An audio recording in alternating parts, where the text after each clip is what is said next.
Dad would go out on the track. It was, I'm going to wreck Geoff Bodine as fast and as quickly as I possibly can. When Dale Earnhardt declared, "I'm going to wreck Geoff Bodine as fast and as quickly as I possibly can," the NASCAR world stopped in its tracks. It wasn't just a racing rivalry. It was a firestorm of pride, ego, and deep-rooted resentment that stretched far beyond the racetrack. Dale wasn't just throwing shade. He was calling out Geoff Bodine as a fraud, and to this day, that statement still sends shockwaves through racing circles. The feud wasn't born from one crash or a single race. It simmered over time. Glares in the pit lane, radio jabs, and press conference snubs. At its heart were two men cut from completely different cloths. Dale Earnhardt, the Southern bruiser from Kannapolis, North Carolina, was all grit and instinct. A working man's hero who drove with his gut and settled disputes with his bumper.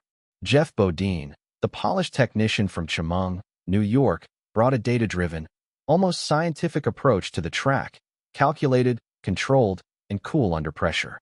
To fans, the line was drawn in oil-streaked asphalt. You were either riding with the Intimidator or you were backing the numbers man from the north. And for Dale, it wasn't just personal, it was a culture war. He saw Bodine as the outsider, the suit, the guy who didn't belong in NASCAR's down and dirty trenches. By 1986, the rivalry had hit its boiling point. At the Richmond Fairgrounds Raceway, Earnhardt made his move. He nudged Bodine just enough to send him spinning. Dale went on to win. Jeff raged. The feud was no longer a quiet grumble. It was front-page news. A week later at Rockingham, Bodine nearly forced Dale off the track in what looked a lot like payback. And the fans? They ate it up. Ratings soared. Attendance spiked. But NASCAR officials were sweating.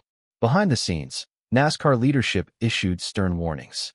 The drivers were told to cool it, or risk suspension. Dale sat there, arms crossed. Jeff nodded silently.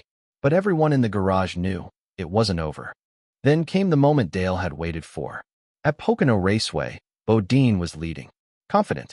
Calm. Too calm, in Dale's opinion. When the restart came, Earnhardt lined up behind him. No contact. No bump. Just pressure. And Jeff cracked. A poor line out of turn one. A hesitation. And Dale surged ahead. After the race, Dale said quietly to those nearby, "Told you." He gave it away. To most, it looked like a small slip. But to Dale, it was everything. He didn't think Jeff was a cheater. He just didn't believe he had the steel for the fight when it really counted. And the way Jeff handled pressure, hesitating, overthinking, complaining, confirmed that belief in Dale's mind.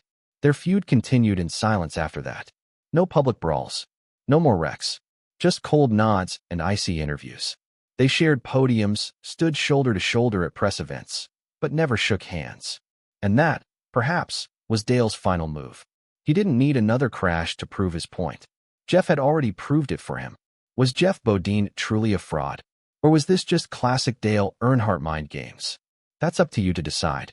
This is StarLoop News, where legends race on and rivalries never die.